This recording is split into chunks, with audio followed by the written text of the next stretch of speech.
തനിക്കെതിരെ നടി അൻസിബയുടെ ആരോപണങ്ങൾ അടിസ്ഥാനരഹിതമെന്ന നിലപാടിൽ ഉറച്ച് അഭിനേതാക്കളുടെ സംഘടന അമ്മയുടെ വൈസ് പ്രസിഡന്റ് ലക്ഷ്മിപ്രിയ. പോലീസ് സ്റ്റേഷനിൽ 3 മണിക്കൂർ പിടിച്ചിരുത്തിയ അൻസിബയുടെ പ്രസ്താവന ശരിയല്ലെന്നും തന്റെ കയ്യിൽ അതിന് തെളിവുണ്ടെന്നും ലക്ഷ്മിപ്രിയ പറയുന്നു. അൻസിബയുടെ പരാതിയിൽ മൊഴി നൽകാൻ എത്തിയപ്പോഴാണ് ലക്ഷ്മിപ്രിയയുടെ പ്രതികരണം. ലക്ഷ്മിപ്രിയയും തൃപ്പൂണിത്തുറ എസ് ഐ രേഷ്മയും പോലീസ് സ്റ്റേഷനിൽ വിളിച്ചുവരുത്തി തന്നെ മാനസികമായി പീഡിപ്പിച്ചെന്നാണ് അൻസിബയുടെ ആരോപണം. തൃക്കാക്കര ACP ഓഫീസിലാണ് ലക്ഷ്മിപ്രിയയുടെ മൊഴി രേഖപ്പെടുത്തുന്നത്. അൻസിബയുടെ ആരോപണങ്ങൾ തള്ളുകയാണ് ലക്ഷ്മിപ്രിയ. എന്നോട് വ്യക്തിവൈരാഗ്യം ഉണ്ടാകേണ്ട വിധത്തിൽ ആ കുട്ടിയോ ഞാനോ അങ്ങോട്ടും ഇങ്ങോട്ടും പെരുമാറിയിട്ടില്ല. ഇങ്ങനൊരു മെസ്സേജ് അയച്ചത് എന്നെ ഒരുപാട് ഹേർട്ട് ചെയ്തു. എനിക്ക് ഒരുപാട് ബുദ്ധിമുട്ടുകൾ ഉണ്ടായി. അതുകൊണ്ട് മാത്രമാണ് ഞാൻ പരാതി കൊടുത്തത്.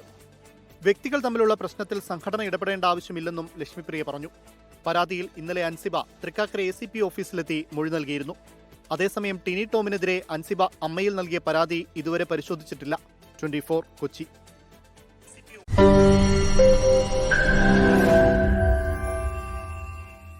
ലോകത്തെവിടെയായാലും ഏത് സമയത്തും 24 വാർത്തകളും ഓഗ്മെന്റഡ് റിയാലിറ്റി പാക്കേജുകളും എക്സ്പ്ലെയിനറുകളും വിശദമായി കാണാൻ ഞങ്ങളുടെ YouTube ചാനൽ നിങ്ങൾക്ക് സബ്സ്ക്രൈബ് ചെയ്യാം.